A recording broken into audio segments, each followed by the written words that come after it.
Hi everyone, and welcome to the first interview with a hiring manager in the TA space. So obviously today we've been talking to candidates. David and I used to work together at Elements. He reached out as he's hiring or has hired for a recruiter in the last 6 months and was keen to talk about it. Welcome, David. Thank you, Rob. No, I'm sure you'd hope for better, but I'll do my best. Been very fortunate in that I've been able to hire for someone, yeah, was really keen to jump at the opportunity to share my experiences. It's been an absolute pleasure watching your videos thus far and seeing the great talent professionals that are out there on the market. Simply astonishing. Brilliant. Cheers, David. So, do you want to do a bit of an introduction, who you are and your TA career today?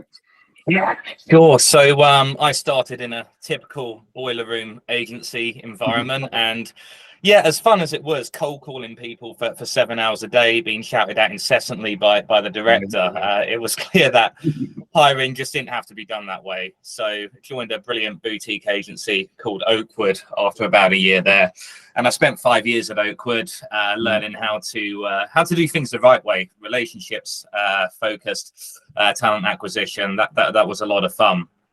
And yeah, March 21, just in that yeah, what a different time that was, sort of post lockdown real boom. And that was when I joined Elements, and I honestly thought I'd be there for 5+ years too, but the market, as we all know, had other ideas. Excellent, thanks for that. So what was it like hiring a recruiter in this market then? How did you find it? So quite frankly, there's a wealth of talent out there at the moment, and we benefited from the market conditions. There's no other way of putting it. It's not something that we've just seen in TA, but I was benefiting from the market conditions. I put the advert up. I needed to bring in someone quite quick because I think in February it was just me. That was the last month where it was just me before I started looking. I worked 3 weeks in February, and I did 110 talent screening calls, video interviews, which was a lot. So there was a real need to find someone else. So I think initial ad responses were enormous. It wasn't quite at the stage that it is now. I was hiring at the more entry level, 1 to 3 years of experience. So I think there would have been more if I was hiring at talent partner level. But yeah, I think it was between 100 and 200 applicants within a week or two. And actually, I found Alan, who I did end up hiring on LinkedIn. I really thought someone coming from agency who was just a bit sick of that boiler room environment could do really well here. Alan has a scientific background, so it was a natural fit. But yeah, spoke to so many great folks out there, entry level, people who were in jobs, people who weren't. I think Alan had actually left his agency because they were trying to push him into a more BD focused role, and obviously understandable given marketing conditions. Agencies wanted people to be out there selling. So yeah, it was enjoyable from my perspective, but equally there was some low moments too, having to regret people given their scenario. Obviously that wasn't so enjoyable, and I think just having that extra little bit of care when it comes to candidate experience, that was the very least that I could do, basically. So what was it about that sort of long list, I suppose, that stood out with their applications? It was really clear that these were collaborative individuals. I think with the job here, we're a startup. It is a new space. I needed someone who could do that full 360 gig, someone who could coordinate, who could source, who could be that full talent partner as well. It is super hands-on. I'm still super hands-on. There were people who were applying who were just sourcers, who were just recruiters, and I still reached out to them. Absolutely believe they could have done that. But there were others who were clear they were looking probably and would have been more happy in a big tech environment. The other points that stood out, the data points, it was clear who was quite hands-on, being on the phone a lot. I think when it comes to hours saved as well, looking at the data, looking at implementation of technology, these are all pluses. I didn't necessarily have to have them, Yeah. But again, market conditions, I could be fussy. I did have the benefit of looking at someone who could be ticking most of the boxes of the hard requirements, basically. Yeah. But the key thing, communicating data points, showing collaboration with stakeholders, those were the real standouts. Those are the things that you want to see on a CV for a recruiter. Is there anything else you think recruiters definitely need to put on a CV? And on the converse of that, what do you see things that recruiters are putting on CVs that I don't need to know that? What? Yeah, I think so there were some CVs, and this isn't necessarily wrong, but I'm someone who works in recruitment. I've done it for a while now. I think that there was, I'd say some points on a CV could have been better highlighted.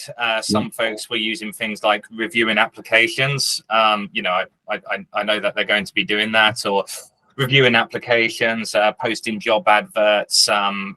That's a missed opportunity for me. That's a missed opportunity to put a value add bullet point in there, which is what I was really looking out for. That's what was standing out, the value add. Can this person picture themselves in an internal role if they're an agency recruiter, or has this person been in an internal role, and have they added value? Have they mentioned people that they've worked with? Have they mentioned certain challenges as well? Because I love working here, but at times it can be a bit challenging. You will have stakeholders who have never necessarily, or at least at that point, they had never worked with an internal talent partner before. And if someone's got that experience, hugely invaluable to this environment. Equally as well, people who show that they can learn. I'm hiring for a 1 to 3 years of experience professional. They're not going to know everything, but if they can show evidence of picking up something new, learning through a collaboration, learning a new skill, even if it's a new way of visualizing data, a new way of presenting, a way of adapting to different stakeholders, this is all incredibly valuable. Excellent. And we spoke before we started recording about, I suppose, candidate experience and candidate care. What did you do to focus on that and ensure that the candidates throughout the process were looked after?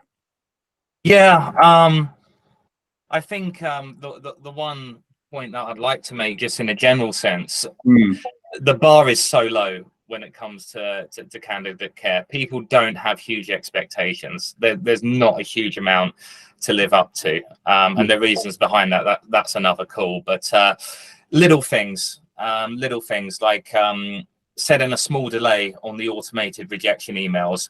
Even if I'm reviewing the CVs every day, every morning, if someone's just happened to apply 10 minutes before I do a full CV review, they will get a rejection almost instantly. And that's a horrible feeling. I've been on the end of that. It stings.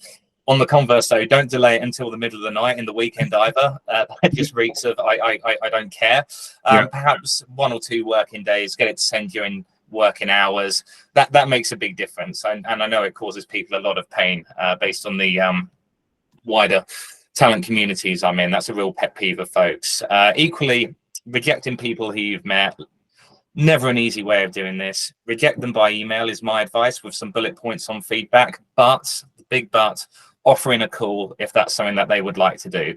I found this to be the optimal way for rejecting folks, and people with all the best will in the world, they'll give someone a call thinking, I owe it to them, this is the right thing to do. The data does actually suggest that doing that, you might catch them when they're out traveling. They might be really hopeful. Often people are getting offers when they receive a call, and it could really make them feel quite low. So rejecting people via email, some bullet points, offering a call is another one. And one last one as well. My personal preference, I don't ask for a cover letter. Look at the market. Look how many brilliant people. Just watch your videos. So many brilliant people out there. People want a job. You don't have to ask them for a cover letter. I only expected a solid level of research after my initial screen with them. Once they knew their interest and also salary expectation was aligned. So look, nothing too strenuous. It's a low bar, but just do the basics right. Picture yourself in the candidate's shoes and treat them how you'd like to be treated if you're in that situation. Nothing too scientific. Yeah, absolutely. What I mean, you know, from the videos I've done, I ask around the importance of networking and personal brand. And obviously for the role that you hired, sort of years 1 to 3 experience, they're not going to have as much of a online presence or but do you put a lot of importance on that in general in recruiting? Do you search candidates online presence? I will do. I'll be honest. I do have a look at folks online. Like, does it make? Will it decide whether I reach out to them or not? No, not necessarily. But can it be helpful? Yes, absolutely. And the reason isn't necessarily due to online presence per se, but due to that brand ambassadorship. That's something that's enormous here at BeZero Carbon. The voluntary carbon market. It's a new industry. We think it's going to be a sure thing. Everyone who works here, people who have joined from some world-leading institutions in the scientific realm, big tech, they think it's going to be a sure thing. But objectively speaking, there's a lot of work to do. And that means that we need everyone, in a way, to be a brand ambassador, whether it's our VP of policy, whether it's our lead for remote sensing, a geospatial analyst, remote sensing scientist, carbon removals director, whoever that may be. We need them to be able to interact with folks and represent the BeZero brand. And I'm not going to say they need to be an outrageous extrovert or use that really irritating word rock star. We don't need anything like that. We just want people who are keen to convey a point, keen to communicate about BeZero to the wider world, and seeing them actually do that with their existing brand or a past brand. It is helpful. It is an aid to an application for sure. Yeah. And final question. I mean, you've got a bit of advice already, but is there anything you want to add? Any further advice to recruiters that are looking at the moment? I'll be honest. I feel almost in a situation where there is there's just so much fantastic talent out there, and whether I should be advising them or not, I'm not sure. But I can certainly say from my perspective, focus on the value adds, focus on that instant value add. I'll be very transparent. One of the first 1 or 2 points on my CV was the savings versus agency spend, and I put that on there very clear. That's a figure that just instantly connects with anyone. It's a data point. It's money. It's going to affect bottom lines. That's what people are going to care about. Hold on. We may not have too many roles at the moment, but if this person can save me this much versus agency spend, wow, how's that not a value add? Also, I think when it comes to the environment that I'm in, I can only talk about this environment, but startup. If you're someone who's at a senior level, like yourself, Rob, someone who's been a director internally, hiring R4R there, but whoever that may be, if you've been in a big role and you have a big title, and you're prepared to get hands-on again, be very clear about that. Yeah. So the people don't necessarily need top-level strategic oversight in a startup. They need someone who's going to be able to do the scrappy bits, getting on LinkedIn, sourcing, reaching out to people, sending another message, following up with them, representing a brand that isn't like Meta, Google. Selling that brand is one thing. Selling an unknown brand, that's tricky. Being able to get on 100 calls a month, this is the kind of stuff. It's not as appealing necessarily, and people might not think it's as appealing as it really is. Like, this is the stuff that people care about, and I can almost guarantee really emphasizing the amount of screens, the amount of grunt work, quite frankly, that I love doing screens, by the way, but really emphasizing that, I believe it probably made a difference in me getting this gig. Cool. Excellent. Well, thanks for your time, David. All good. And I really look forward to when the role is live, who you're going to be hiring next. Yeah. Hey, it's I think certainly in the market, I'm seeing people getting roles. I'm seeing people getting roles. I think it will be a bit tougher for me this time around, but that's a great thing. Brilliant. All the best. Thanks, David. Cool. Cheers, Rob. Take it easy.